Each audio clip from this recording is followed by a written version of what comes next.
God is here. Amen. Come on, brothers and sisters, let's all declare that together as we say, God is here. One more time, God is here. And He's making all things new every day. So if you believe in that, brothers and sisters, I would like you to bring out your novena to God's love. This is a small booklet, and if you don't have one yet, you can approach any of our ushers and greeters. No, meron po, this is a gift coming from our community, the Light of Jesus family. Kung wala pa po kayo nito, you can download it, or you can have a physical copy just like this one. And ang ginagawa po natin dito, we write all of our dreams and we pray for all of these dreams. And today as one family, we intercede for one another as we lift our dreams, our ambitions, all our aspirations, not just for us, but for our families, for our loved ones, for our country.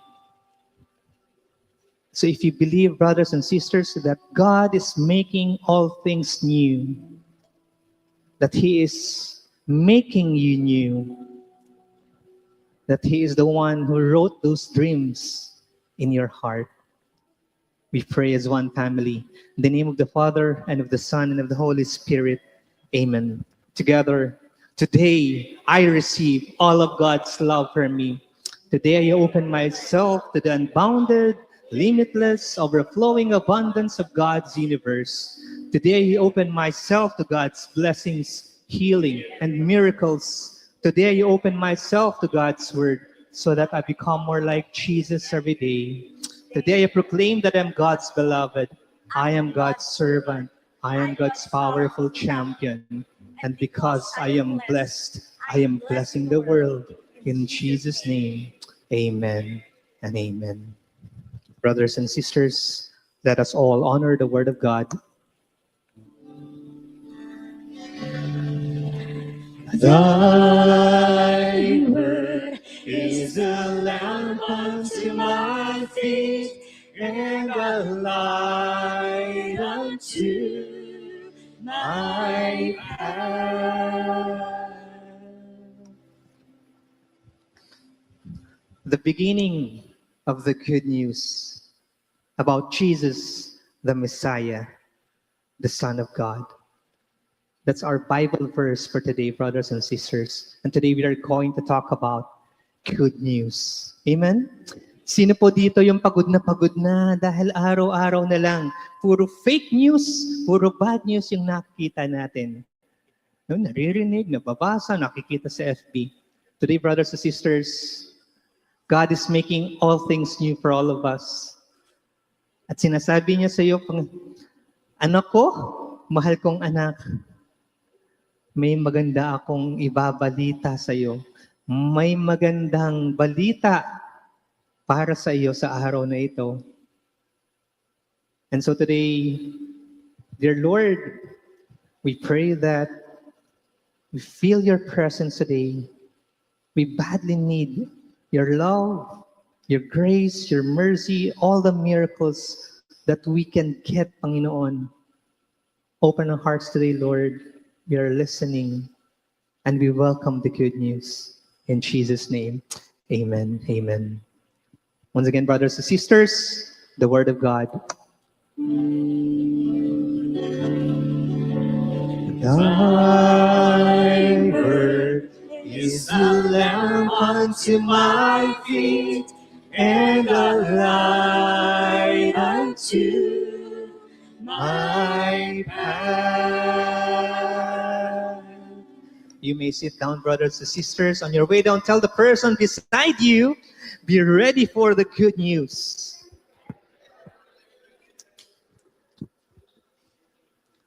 Welcome to our new talk series, no? Called to Witness. Sino po dito, mga kapatid, ang gustong makarinig ng good news sa araw na ito? Taas ang kamay! May good news ako sa inyo. Tanong nyo kung ano. Next week, bababa na ulit ang presyo ng oil, ng fuel. Amen? Yes! Next week, nasa mga 20 to 26 pesos daw yung ibababa sa diesel. Di ba? Wow! So for the first time after many weeks, medyo siguro bababa ng less than 100 na lang. No? At malaking good news yan sa atin, lalo na kung ang sasakyan natin ay diesel. Di ba? Umaaray na tayo. Tapos may good news pa raw. Ano, tanong niyo ulit kung ano yun. Matatapos na raw yung giyera sa Iran. O, di ba? Dinedeclare pa lang natin ngayon. Alam natin na marami pang pinagdadaanan yung bansang yan. Yung away ng mga malalaking bansa na hanggang dito sa atin, nararamdaman natin. Amen?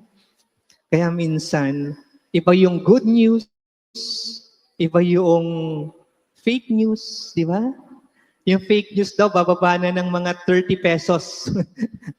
Bababa na ng 30 pesos yung oil prices. Fake news po yun. Ha? But again, gusto natin yun. Ha? Gusto natin yun. We just have to be aware. Ano ba talaga yung totoo sa hindi totoo? And today, brothers and sisters, yung totoo po yung pag-uusapan natin. And that is the good news. Our series, no? How to share the good news to your world. Because brothers and sisters, this is one of our missions as Catholics, as Jesus followers. God is calling each one of us. Ang bawat isa sa atin ay merong isang misyon at ang misyon na yan, i-share mo. No, i-share mo. Ano yung magandang balita? I-share mo sa pamilya mo, i-share mo sa opisina, sa ka-office mates mo, sa mga mahal mo sa buhay, in your school, among everybody else that you interact with, that you talk to every day, bawat araw. Maliit man na pamamaraan o sa malaki, you share the good news. Pero, tanong natin yung sarili natin, very basic question, ano nga ba yung good news? No? We talk about good news, pero ano nga ba? Ano? Para mas maintindihan natin, what is good news anyway? Kasi minsan, even among the religious people, merong confusion kung ano ang good news. So in our key passage for today, kanina binasa natin, and that's from Mark 1, chapter 1, no? Pinakaunang verse doon sa gospel. No? Pag-uusapan natin yung gospel that Mark wrote. And he said, the beginning of the good news about Jesus, the Messiah, the Son of God. And today, brothers and sisters, I'd like to share with you, preach with you this big message for today. And that is God is making all things new. Can you say that again? God is making all things new. Ang sarap sabihin. Why? Kasi alam natin na kung ano ang sinasabi ng Diyos, kung ano ang sinisimula ng Diyos, di ba pinag-usapan natin yan, tinatapos niya. At kung sinasabi niya sa iyo, may sinimulan akong maganda sa buhay mo, tatapusin niya yan ng mas maganda pa. Amen? Palakpakan po natin ang Diyos. God is making all things new. So again, babalikan natin. Why is it that there's still some confusion even among the religious people kung ano ang pagkakaintindi ng good news? Kasi minsan, ito yung isa sa mga Bible verse na isa siguro sa paborito natin. Ano yung nakasulat sa John, di ba? That God so loved the world that He gave His only Son, and that's Jesus, no? So that whosoever believe in Him will not perish and will have eternal life. Good news yun. Ibig sabihin, maniwala ka kay Jesus, maniwala ka sa Diyos, magkakaroon ka ng eternal life, no? So to us, some of our idea about the good news is this, that Jesus, no, through the cross, through his death, suffering, death, and resurrection, He is giving us a passport, a visa to heaven, no? Yun yung paniniwala natin. Hindi naman po masama yun. Okay lang naman ang isipin natin yun, na parang maniwala ka kay Jesus, maniwala ka sa Diyos, pupunta ka sa langit. Kaya minsan ginagawa natin, no? We study the Bible. That's our ultimate goal. Of course, we want that when we die, later on, hindi tayo mapupunta sa kalaban, sa impyerno, masusunog yung kaluluwa mo for eternity sa impyerno. Ang gusto natin, of course, makasama natin ang Diyos sa kalangitan, sa kanyang kaharian, so that we will enjoy His presence for eternity. Yung ating naririnig ng mga kanta kanina, nakagaganda. For eternity natin yan, maririnig at kakantahin. The praise and worship together with all the saints and the angels in heaven. Gusto natin yan. Di ba? Kung ano yung pwede natin gawin, pwede tayong kumain, uminom, kasama ang ating mga mahal sa buhay at ang Diyos. Yun ang gusto natin when we go to heaven. Kaya ngayon pa lang, sometimes yun yung iniisip natin why we pray, we read the Bible, we understand, no? Go to Mass, maybe even go to the feast every Sunday. Sabi nga ni Father kanina, di ba? Mas nakikinig daw sa talk, walang uma-attend ng Mass. Sabi ko, may kausap kanina, gusto ko sanang sumagot kay Father, Father, baliktad po. Minsan mas marami po sa Mass kesa sa talk. Pero ang gusto po natin, marami sa Mass at marami rin sa talk. Di ba? Amen? Yun ang gusto natin. So that's why we have to check ourselves, we have to assess ourselves and ask that question, bakit nga ba ako nagsisimba? Bakit nga ba ako uma-attend ng feast, no? Is it because we want to get that visa stamp so that we can go to heaven? Ganun ba? Yun ba yung dahilan? Brothers and sisters, while I know that it is also true, but there is a bigger truth behind it. Ano ba ang sinasabi ng Biblia, no? If you read the Bible closely, hindi yun ang pinaka-core. Hindi yun ang pinaka-message. That's why Jesus came. That's not the reason why Jesus came and He was with us. No? That's not what He was all about. Nung bumaba siya dito mula sa langit at nakasama ang kanyang mga mahal, no? Mga kapatid. You know, the vision is so much bigger. It is so much broader and bolder than giving us a retirement home in paradise. Hindi po yun. Ha? Kaya babalik tayo doon sa question natin kanina. So what then, Brother Alex, is the good news?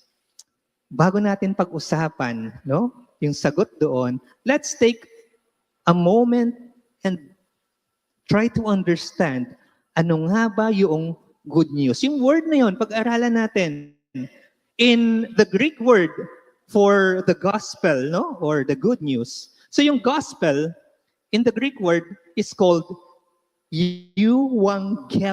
Yan. Can we say that again? Euangelion. Nandiyan ba yan? Yan, no? Parang Korean word, diba? Euangelion. Ang ibig sabihin po nito, yung you means good. And then, itong angelion means news. Kaya pag pinagsama natin, euangelion is good news. Amen? And today, if you notice, pag tayo nakakarinig ng good news, we don't use the word gospel.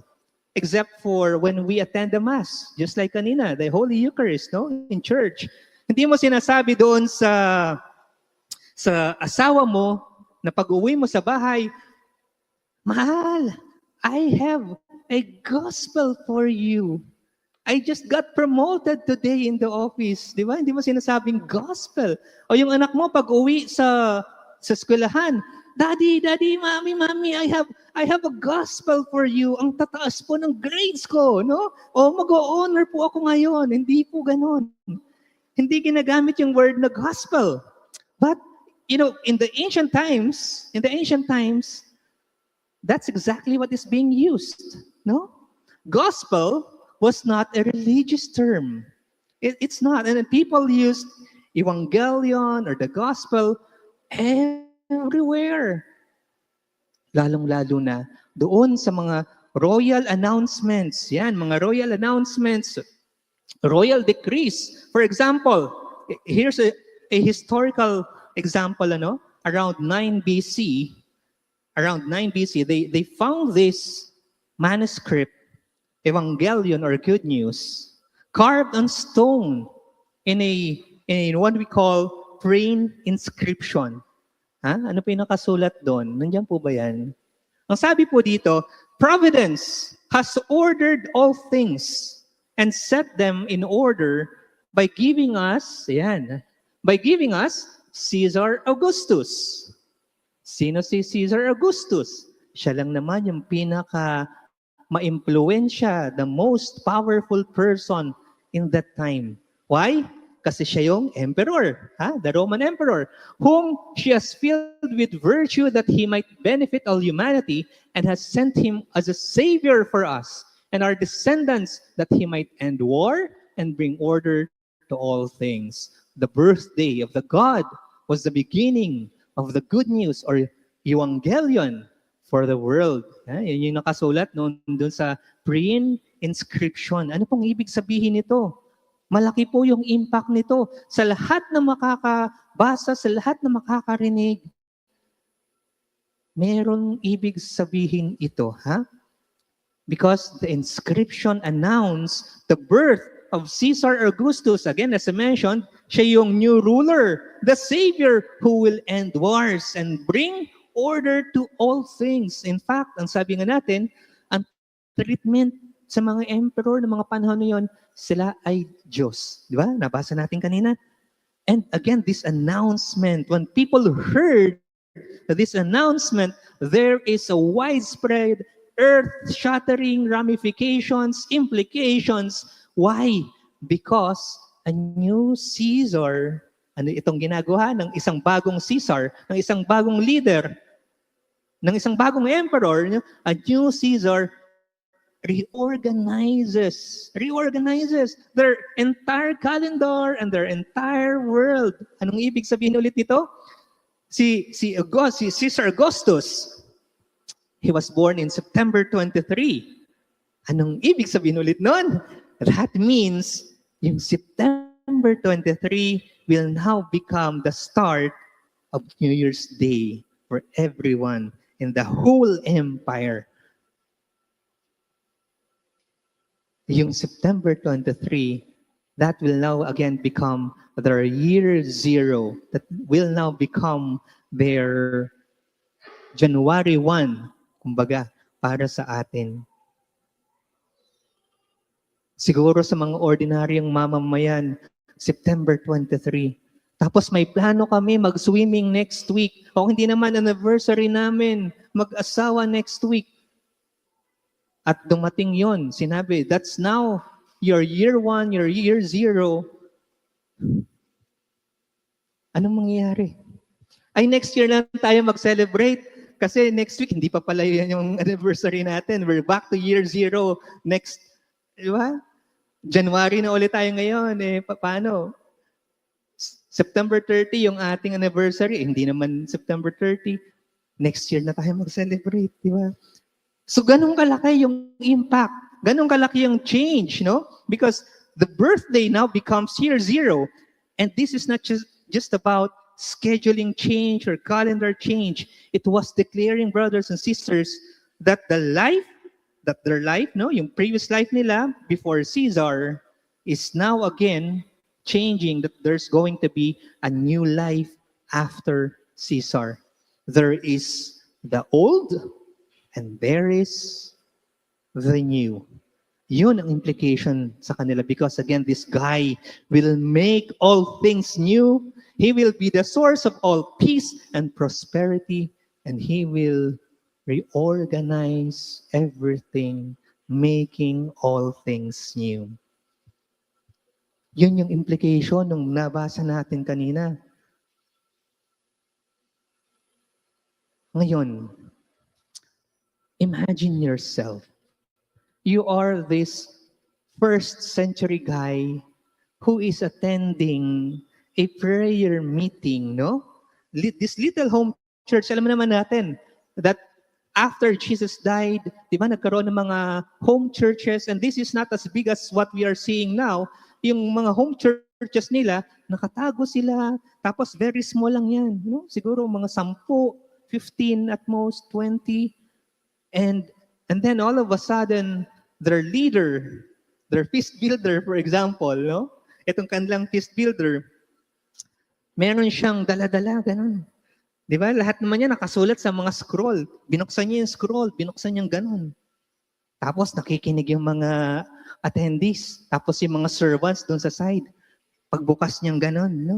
It was about the Gospel of Mark. Remember, si Mark yung isa sa mga unang disipulo ni Jesus na nagsulat ng Gospel, the Gospel of Mark. And everybody was excited to listen. Ano ba yung nakasulat doon sa Gospel ni Mark? And imagine their faces, their reaction, the explosive reactions that they've had, no? Yung impact when they heard what their feast builder was saying, was reading when he opened that scroll, because Mark was using the same exact word in a royal announcement. Parang ganun, no? Anong sinabi?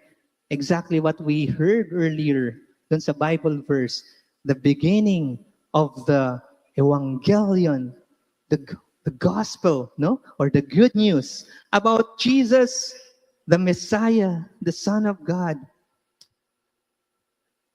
And when people heard about it, doon pa lang sa pinakaunang verse na yon, ha? Para silang binuhusan ng malamig na tubig. Hindi nila malaman kung sila ba'y, di ba, mixed reactions. Kung sila tatayo, sasayaw, magsa-celebrate, katahimikan, because in their mind, what they have just heard will change their lives forever. Why? Because all of a sudden, narinig nila in the beginning of the good news.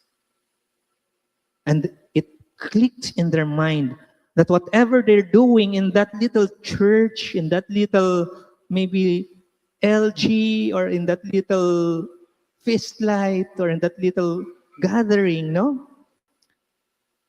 Nandun sila not just to listen to some divine words or some maybe divine credit so that they can increase their deposit para makapunta sila sa heaven. No. It meant something else for them. It's not just about listening to the talk of Brother Alex so that we will learn something new or maybe enrich our souls again for the purposes of going to heaven later on. Or maybe coming to that small LG para makasama nila yung mga kaibigan nila, their friends, magkakwentuhan, no? It's much bigger than that. The impact, the ramification was what we can say cataclysmic. Can you say that again? Cataclysmic. Ano ibig sabihin pagka narinig mo yung cataclysmic? Parang nuclear bomb yan, no? Maliit yung to the nucleus, to the atom, pero yung impact, sabog. Cataclysmic.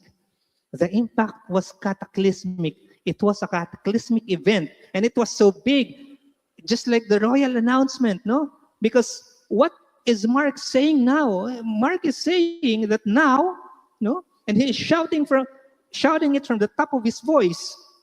The real King, the real Messiah, the real Savior is here. And He has a name. And His name is Jesus. Amen?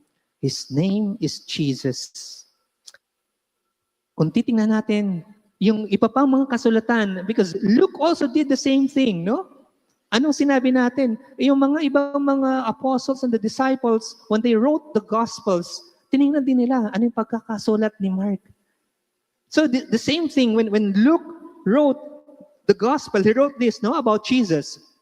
When Jesus was born, the angel told the shepherd, basahin po natin ito from Luke chapter 2 verse 10 to 11, "Do not be afraid. I bring you Evangelion, or the good news that will cause great joy for all the people. Today in the town of David, as a Savior, no, has been born to you. Pareho halos, no? We are declaring good news. Jesus is here. He is the Savior and He is born among you. Same effect. Now, titingnan natin, ito si Paul. No? Paul, we all know Paul very much. And Paul opened his letter to the Romans. And what did he say? God promised this evangelion, or the good news again, long ago through his prophets in the Holy Scriptures. Again, let me say this to you, brothers and sisters. The good news, hindi yan isang visa na itinatatak sa iyong passport para makalipad ka papunta sa kaharian ng Diyos, sa kalangitan. No, that's not the good news. The understanding, if that's how we look at the good news today, that's just very small. And we have to open up our hearts, our eyes to a much broader understanding of what the good news really is. Kasi very shallow yon. The good news is, again, much bigger and louder and broader than that. And I'd like you to listen to this. Can you say, I'm listening? I'm listening. The good news, brothers and sisters, is Jesus himself. The good news is Jesus. Jesus is the new king. He is the new Caesar. He is the Savior, the real Savior. He is the Messiah. And He will make all things new. Kung ikaw ay naniniwala at sumusunod kay Jesus, Jesus will change, not just your entire calendar, but your entire world. Ang ating buong mundo, babaguhin. Jesus now becomes our year zero. Anong ibig sabihin nun? When you have Jesus as your year zero, meron kang the life before Jesus, and you have the life when you encountered, when you met Jesus, the life after Jesus. Indeed, brothers and sisters, Jesus make all things new. Babaguhin at babaguhin ng Diyos ang lahat ng aspeto sa buhay mo. You know why? Bakit natin nasasabi yun? Because it happened to those people who encountered Jesus. Nangyari yun. Unang-una, tingnan nga natin yung isang image, yung isang picture natin dyan. Si Zacchaeus. Ayan, kilala niyo ba itong taong to? Ha? Yung taong nandun sa taas ng puno, yung maliit na taong yon, that's Zacchaeus. And he is the chief tax collector. At kilala natin siya. Anino niya pa lang nung nakikita ng mga tao, galit na agad. Gusto siyang batuhin. Bakit? Napakatuso niya. Magnanakaw siya. In our current understanding, this person is a corrupt person. Magnanakaw na tao. He cheated the people. Imagine, sarili mong mga kababayan. You're milking them out of their own hard-earned money. He is a tax collector. But again, anong sinabi niya? Curious siya. Gusto niyang makita si Jesus. Sino itong taong pinag-uusapan ng mga tao? At nung malaman niya na dadaan si Jesus, malapit sa kung saan siya nakatira, sa sobrang baba niya, sorry po sa mga mabababa, umakyat siya doon sa puno para lang makita si Jesus. At pagdaan ni Jesus na ganun, pagtingin niyang ganun, kilala niya si Zacchaeus. Kaya kapatid, if you are like Zacchaeus today, don't think that God doesn't know you. Katulad ng ginawa ni Jesus, Zacchaeus, Jesus called Zacchaeus by his name. And Jesus calls you by your name. Ang sabi niya kay Zacchaeus, Zacchaeus, alika nga dito. Bumaba ka nga dyan. Sabi ganun. Kakain ako sa bahay ninyo, mamaya magdi-dinner tayo doon. Hindi niya inantay na imbitahin siya ni Zacchaeus. Si Jesus mismo nagsabi, kain tayo, dinner tayo doon sa bahay ninyo. And that's where Zacchaeus encountered Jesus. And his whole world changed. Anong sinabi ni Zacchaeus kay Jesus? Lord, lahat po, no, ng aking pag-aari, ang kalahati niyan, ibibigay ko po doon sa mga tao, sa mga may hirap, to the poor. At yung pong mga niloko ko, ibibigay ko po yung kinuha sa kanila. Times 4 po, Lord. Times 4.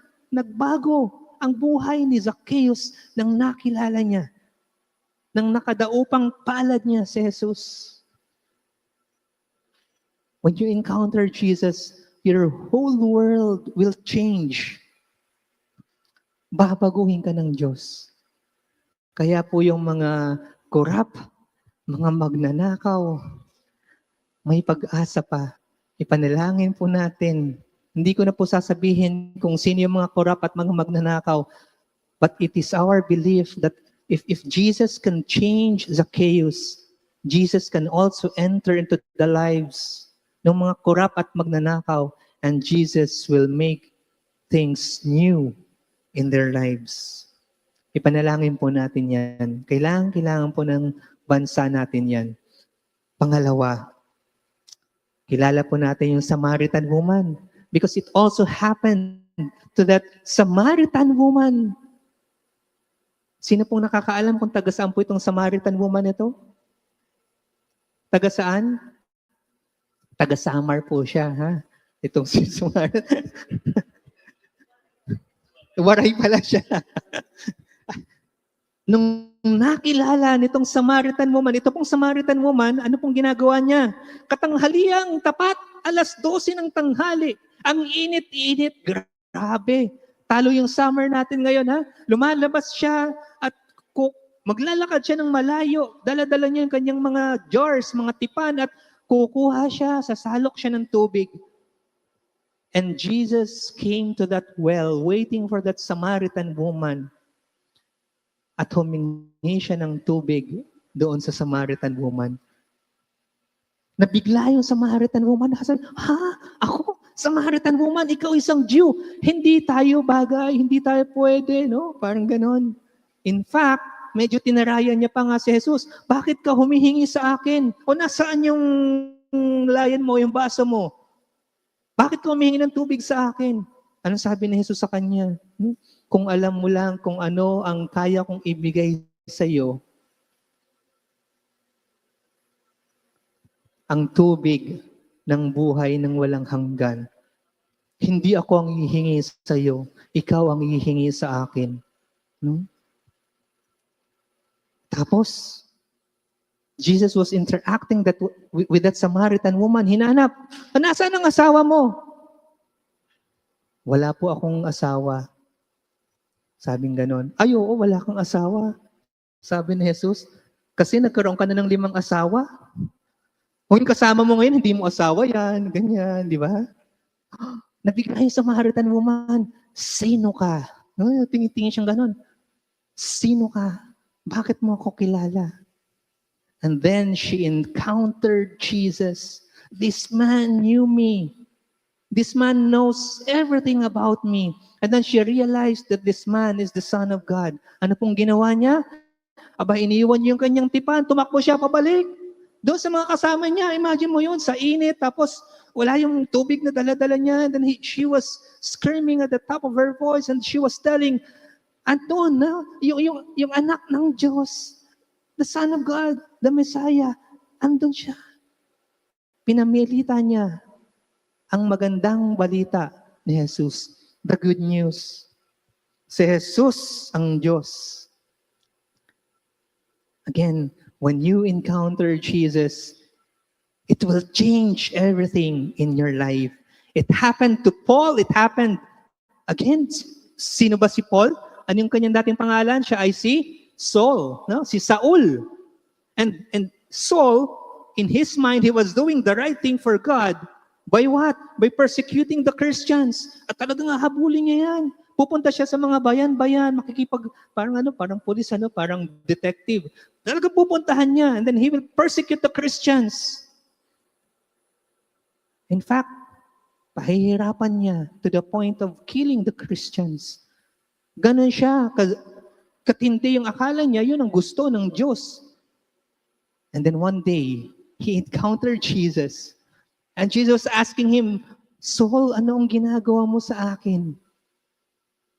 Why are you persecuting me? Anong nangyari kay Saul? Nabulag siya, di ba? And then later on, tsaka lang bumalik ang kanyang paningin. And then after that, he changed his life entirely. And that his impact to the church was so great. He was the disciple, the apostle to the Gentiles. Siya yun. Yung mga hintil, siya ang nagpalaganap ng good news sa kanila. Nabulag siya, pero muli siyang nakakita nung nakilala niya ang Diyos. Nang nakilala niya si Jesus. Kung ikaw ay nabubulag ngayon, my dear friend, when you encounter Jesus, your eyes will be opened and everything about you will be new.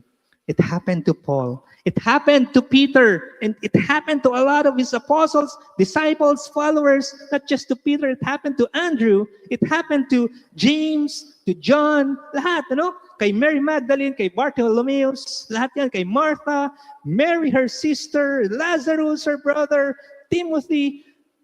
It happened to all of them. They had a life before Jesus and they had a life after Jesus. And here's my message to you. It is also happening to you. Kung nangyari sa kanila, nangyari din sa bawat isa sa atin. At mangyayari pa sa bawat isa sa atin. When you meet or when you met Jesus, you too were changed. Amen? You too were changed. But sometimes, sa akin itong kwento ng buhay ko.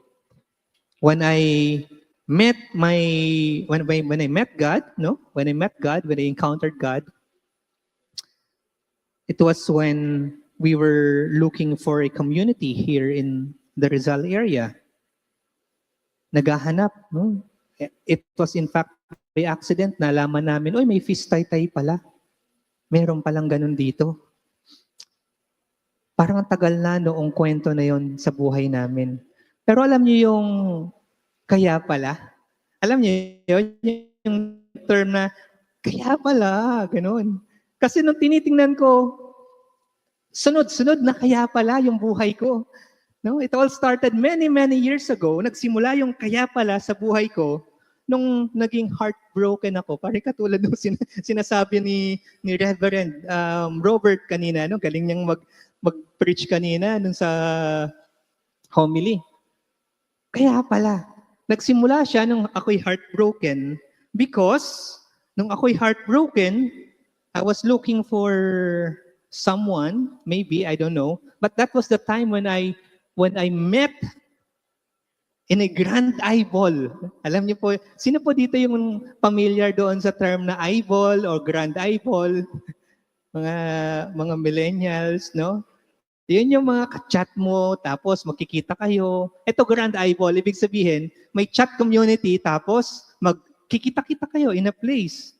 Para naman hindi lang sa chat kayo nagkakausap, magkakakilala talaga kayo, friends. So ganun. Doon ko nakilala yung aking sister wife, si Sis Maui, grand eyeball, no? Tapos, nung nakilala ko siya, of course, nung una, walang spark, ganyan-ganyan, hanggang unti-unti. Pero ang maganda kasi doon, naging kami, tapos nagpakasal kami.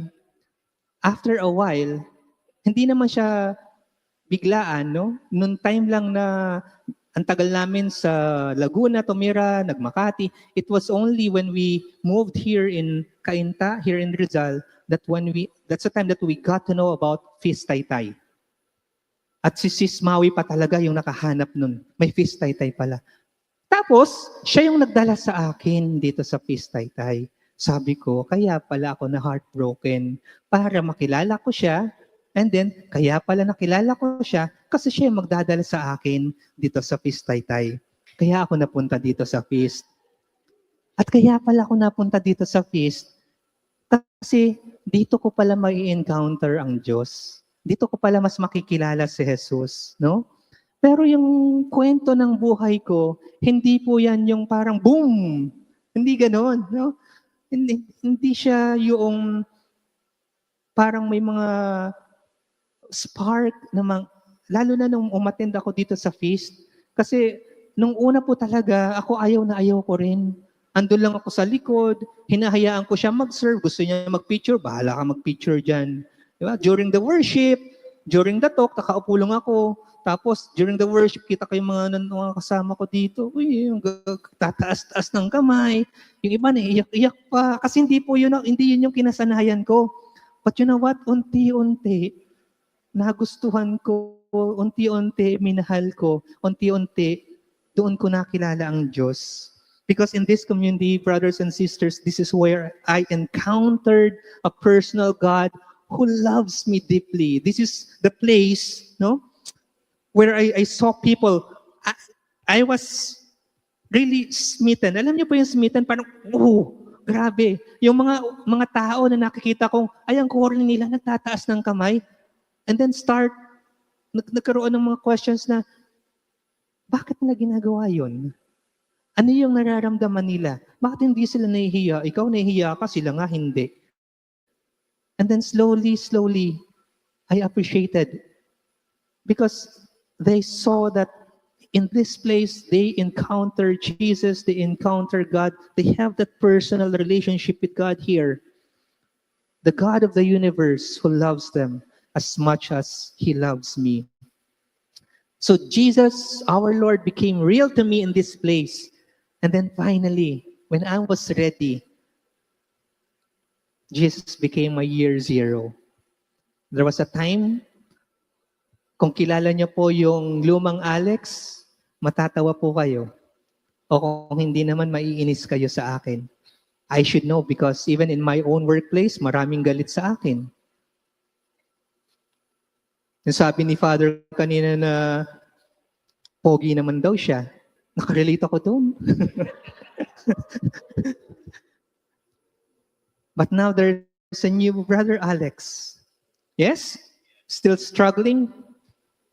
But it's a different person altogether. Some people have dramatic testimonies. Alam ko po yun. No? Kilala natin si Brother Monching. Kung ano siya dati, butangero, boksingero, nagkahanap ng gulo. Pag nalalasing, nasa labas, talagang uuwi ng bahay. The following day na, kung hindi galing sa suntukan, nakagulapay doon sa tabi ng daan. And he met Jesus. Now, kung yung po mga nakakakilala kay Brother Monching at doon po sa hindi nakakakilala, ang dami-dami na pong mga feast light, mga feast saan? Sa Canada.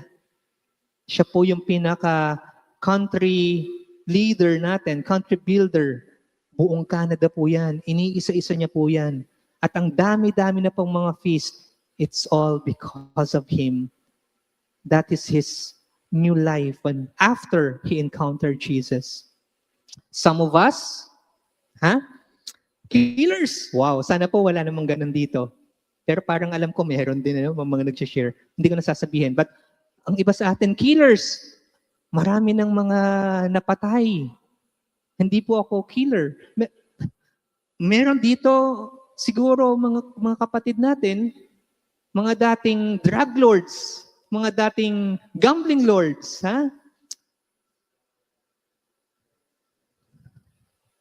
Their story is exciting just like what we normally see in a movie, no? Mga Marvel stories. Alam niyo po yung Endgame, parang ganon, na when everything's changed, akala mo talo ka na, bigla nilang naglabasan yung mga kakampi mo. The turning point in their lives when they encountered Jesus. And everything got changed after they met Jesus. Yung testimony ko po, yung kinakwento ko kanina, it took years for that to happen. Kung sa iba po, sasabihin, boring ng buhay ni Brother Alex. Totoo naman pong boring. Hindi po kasi ako naging drug lord, hindi naman ako naging gambling lord. At kung ako siguro maghahamon ng suntukan, alam ko pong talo na agad ako sa liit ng katawan ko. hindi po papasok talaga sa isip ko yon. But when I encounter Jesus, nandun po yung urge. Palaging pumapasok sa isip mo, kailangan susundin mo siya. Kailangan maging follower ka niya. I wanted to really follow Jesus wherever He goes, I go. And wherever I go, Jesus is with me. Naging ganun po yung panuntunan ko rin sa buhay. I wanted Jesus to be the main reason why I wake up in the morning, what I do, sharing Him in our workplace. In fact, nagkaroon kami ng kwentuhan ng aking senior director. Yung mga pang pasundot-sundot, you share, no? But it's a deliberate sharing. Sinabi ko sa kanyang gano'n na may mga nangyayari kasi sa opisina. Sabi ko, kaya ang importante, we always stick with the truth. Kung ano lang yung katotohanan. Alam niyo naman sa opisina, di ba? Lalo na sa mga big companies, usong-uso yung mga office politics. Ang sabi ko sa kanya, basta tayo, we will stick with the truth no matter what happens. Because it will never change. Pagbali-balik ta rin man ang kwento kung ikaw ay nasa katotohanan, walang pwedeng magpatumba sa'yo. And it is true. It is true. In so many ways, more than one way, brothers and sisters, hindi ko na ikukwento, pero malaki talaga. And that's also one way of sharing the good news. It's also the reason why I obey my parents, why I obey my elders, no? Why I talk with friends, and again, as much as possible, kahit paano makita dapat ng tao yung pagbabago sa iyo at si Jesus sa buhay mo. Tama po ba? Amen? The good news, again, brothers and sisters, it is not a visa that will bring us to heaven. The good news is Jesus calling each one of us to sacrifice our lives. Saan? To co-build His kingdom here on earth. To bring heaven down to earth. That is the good news. Again, it is not just about receiving the blessing. Lord, no, bless me. But making yourself as a channel of that blessing, that when God blesses you, you also become a blessing to others. Amen? Ang sarap sa pakiramdam na ikaw ginagamit ng Diyos para makilala ng ibang tao kung sino ang ating Diyos, kung sino si Jesus. And it is not just about receiving Jesus' light. Huh? It is about us becoming light to the world. Becoming that salt and light to the world. Amen? Jesus is the good news. He is the Evangelion. And He changed my life. Parang Parang ang tindi ng dating, He changed my life. But let me tell you this, brothers and sisters. He is continuously changing me. I am never perfect. Mahirap pong maging perfectong tao. Tama po ba? Kasi I commit sins. I make mistakes. And it's still in the process. No? I can never say, this week I was doing some reflection. No? Kaya ko bang sabihin that I no longer live, that Christ lives in me? Maybe yes, maybe no. But it's difficult to really say because you know yourself better, I know myself better, and I know that I will never be perfect compared to Jesus. Pero doon po nagsisimula yon. Doon nagsisimula yon. Acknowledging that Jesus is continuously changing you every day. The conversation has never stopped. And I encourage you, brothers and sisters, na yung pagdarasal ninyo, your conversation with God every day, it should not stop. Why? Because God is not finished with your life. Your life story still continues. God is the author of your life story. And He is continuously writing it, making it more beautiful every day, changing you in more ways than one. And brothers and sisters, today, as I invite you to worship, I encourage you, I invite you to meet Jesus again. Not just today, but tomorrow and the days to come. Have that conversation with Jesus. Kausapin mo ang Diyos, kausapin mo si Jesus with all of your heart, and be real when you talk to Jesus, one-on-one.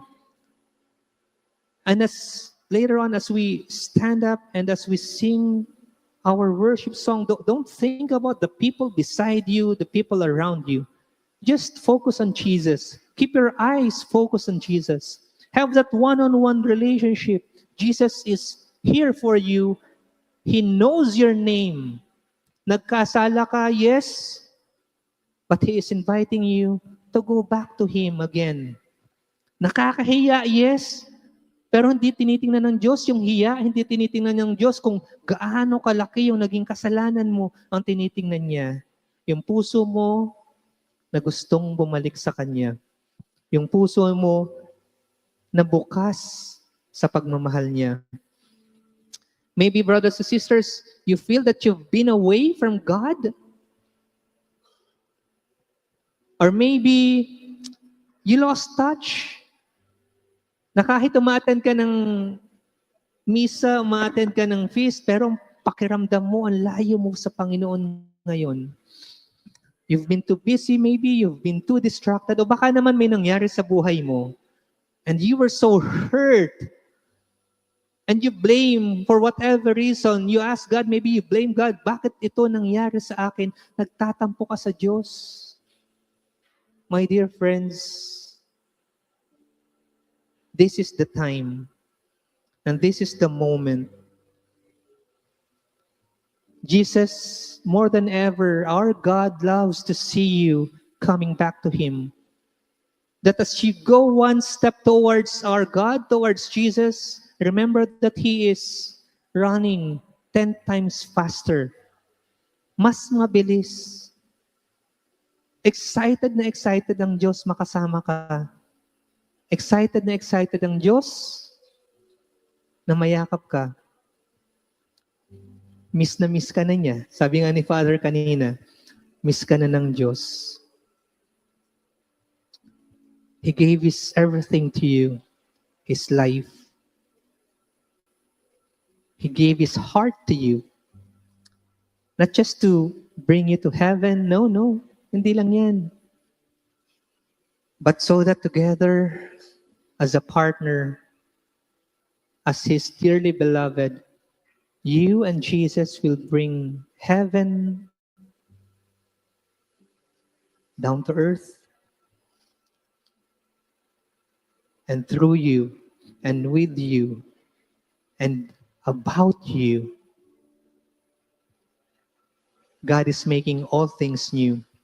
And He will continue to make all things new in your life every day. Maybe it's not a one-time, big time na minsan gusto natin mangyari. It may be one step at a time, little by little,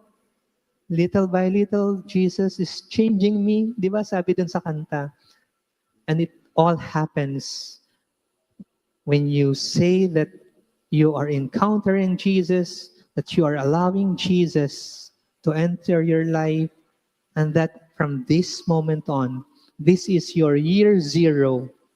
And from this moment on, you will walk with Jesus all the way. God is not finished with you yet, brothers and sisters. Allow Him to make something wonderful in your lives. Allow Him to make new things for you. Maybe you all stand up.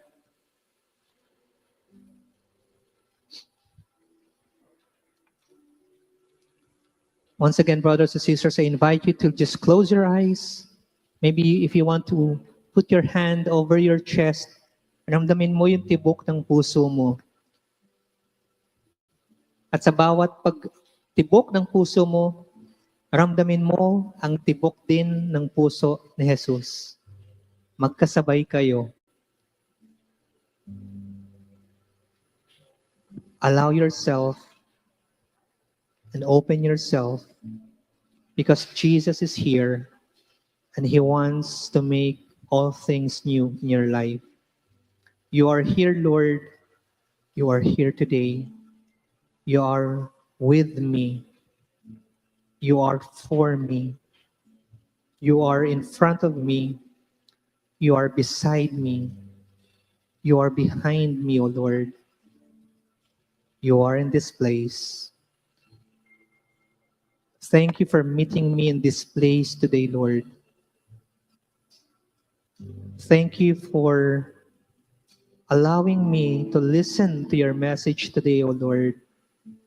Lord, as I open myself to you, you see all the parts in my life, all the nooks and crannies and corners, the dark places in my heart, Lord. I pray, Lord, that you shine your light in those places. Linisin kung ano ang dapat linisin.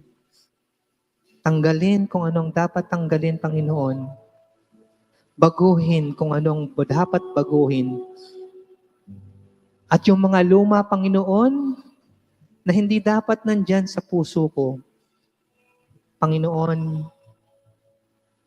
tanggalin mo po yun upang maipasok kung ano man ang bago na nais ninyo sa buhay ko.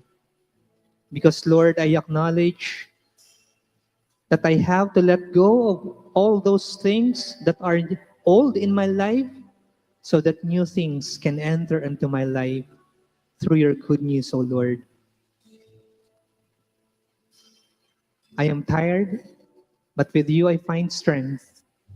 I am in the dark, Lord, but with you I see the light. So today, Lord, help me to trust you more. Renew my heart every day. And allow me, Lord, to be a reflection of you from today, my year zero. Allow me, Lord, to be like you so that when people see me, they don't see me. They see you and they encounter you. All of this, I pray in your mighty name, O Jesus. Amen and amen.